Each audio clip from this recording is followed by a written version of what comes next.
सात संगत जी, प्यार से कहना धन अहंकार जी इंसानों में है वो ये ब्रह्म ज्ञान प्राप्ति का। तो वो जब तक नहीं है, हमारा किरदार जब तक ब्रह्म ज्ञान पे चला नहीं, तब तक हम मनुष्य नहीं है। तो संसार में जहाँ हर एक इंसान मनुष्य बन जाए, यह कामना दातार से कि सभी के अंदर वो मानवीय गुण भर जाएं।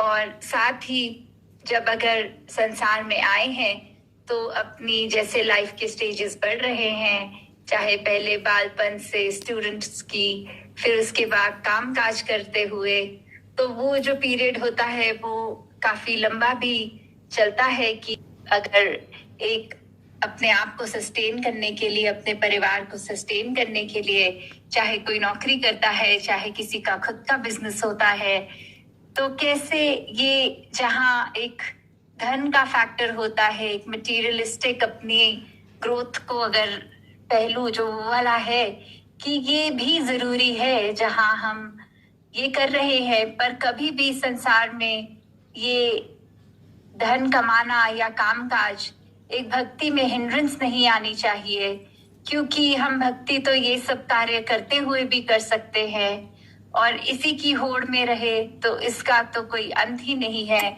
अगर एम ऑफ लाइफ ही ये बना लिया कि सिर्फ अपने आप को इतना एग्जॉस्ट कर देना है, पल पल काम करके ये धनराशि कमानी है, तो जब तक वो सेटिस्फैक्शन मन में नहीं बैठेगी तब तक तो फिर ये हमारी एक भागा दौड़ी ये चलती रहेगी। मन में भी वो उथल पुथल कि जब काम अच्छा है तो खुशी आ जाएगी, जब डाउनफॉल अगर आता है वर्क प्लेस पे, चाहे वो इमोशनली हो चाहे फाइनेंशियली, तो फिर एक मन बुझा बुझा सा रहने लगेगा। जैसे एक कवि ने भी कहा है कि सब कुछ हासिल करके हासिले जिंदगी कुछ भी नहीं, मैंने देखा है कहीं सिकंदर खाली हाथ जाते हुए।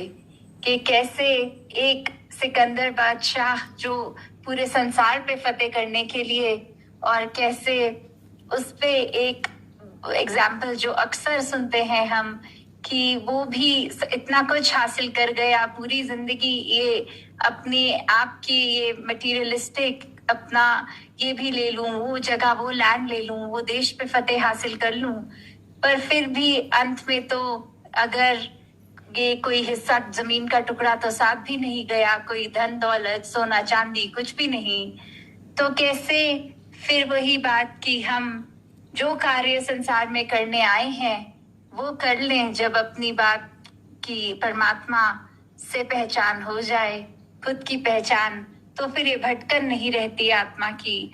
फिर ये मनुष्य में आए तो फिर वही कि अगर एग्जाम्पल एक, चाहे हम कोई क्रिकेट मैच देख रहे हो या कोई भी, कि चाहे पता है अंत में पॉसिबल सॉल्यूशंस, एक टीम का जीतना दूसरी का हारना या ड्रॉ, उससे ज्यादा कुछ नहीं हो सकता, फिर भी हम एक एक बॉल एक एक ओवर को एंजॉय करते हैं, जब पता ही है ये 20 ओवर के बाद खत्म ही हो जानी है गेम। तो फिर हम देख ही क्यों रहे हैं, उसका मजा ही क्यों ले रहे हैं, कोई सिनेमा में मूवी क्यों देखने जा रहे हैं जब पता है वो 2.5 घंटों में खत्म ही हो जाएगी।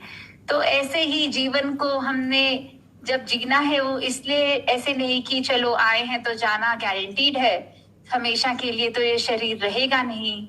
तो कैसे एक एक पल में अगर हमारे वो इंसानियत रहेगी, एक एक पल में अगर परमात्मा का एहसास रहेगा, तो ही वो एक ब्लिसफुल एंजॉयमेंट हम एक एक पल में फील कर सकते हैं। हमारा मन, हमारा तन, हमारी सोच सब एक अगर आए हैं, वर्ड्स तो चाहे नहीं है पर वो बात, वो शब्द का मतलब तो वो पुराना ही है।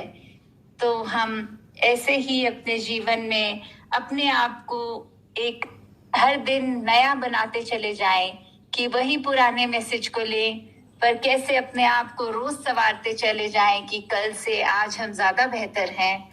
तो दातार हर एक पे कृपा करे कि जहाँ सेवा सुमिरन सत्संग, ये भक्ति, ये ब्रह्म ज्ञान, ये परम पिता परमात्मा निरंकार, इसके ऊपर आधारित अपने जीवन को करके अपने सारे ही काम हम सहज रूप में करते जाएं, ताकि किसी भी दृष्टि से एक हम पीछे ना हो, अपना एफर्ट तो पूरा करें आगे फिर इस परमात्मा के ऊपर कि चाहे उसका कोई परिणाम निकले भी कि नहीं, चाहे वो करके कुछ अचीव हो भी नहीं, बट अगर वो हमारी कॉन्शियस अलाउ कर रही है, वो कार्य एक हमारी रिस्पॉन्सिबिलिटी के दायरे में आता है, तो कभी एक आलस उसमें नहीं करना, वो करते ही चले जाना है। तो दातार सभी पे कृपा करे। सात संगत जी, ध्यान निरंकार। हाँ संगत जी, प्यार से कहना धन निरंकार जी। सात संगत जी, आप जी कृपा करना, दासी अपनी मन के विचार आप जी के चरणों में साझा करने जा रही है। सात संगत जी, दासी से जो भी भूल चूक हो बख्श लेना जी। सात संगत जी, मैं एक दिन ट्रेन से पटना जा रही थी। सात संगत जी, वहाँ एक दिन का काम था। मैं एक छोटा होटल देखी, वहाँ सामान रखा और कार्यस्थल के लिए निकल गई। सात संगत जी, लौटते हुए देर शाम हो गई थी। सात संगत जी, ऑटो से उतरकर रिक्शा लिया।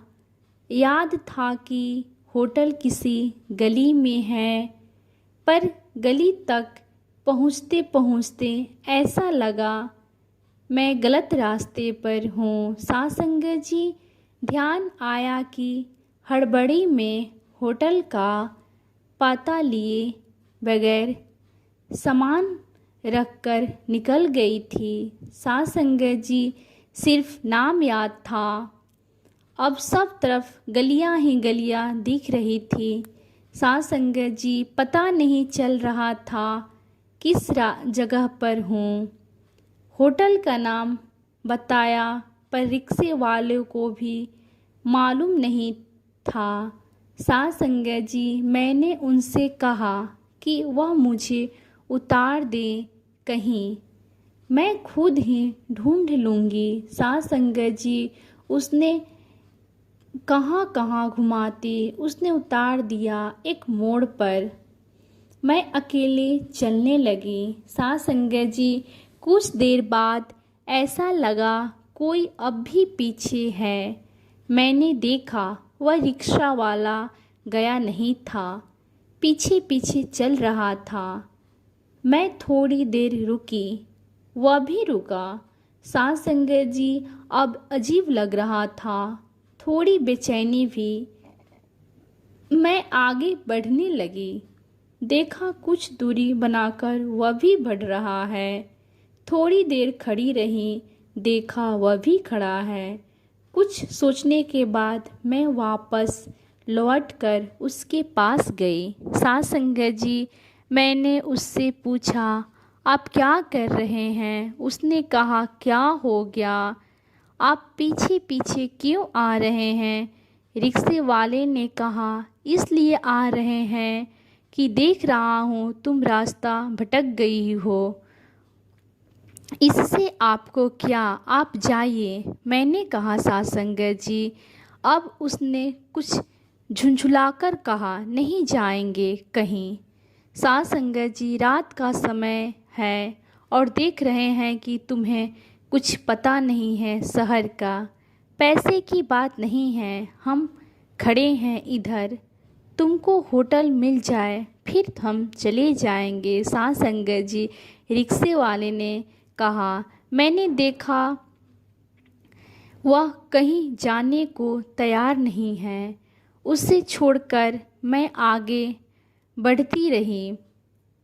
जब भी पलटकर देखती वह दूर खड़ा मिलता।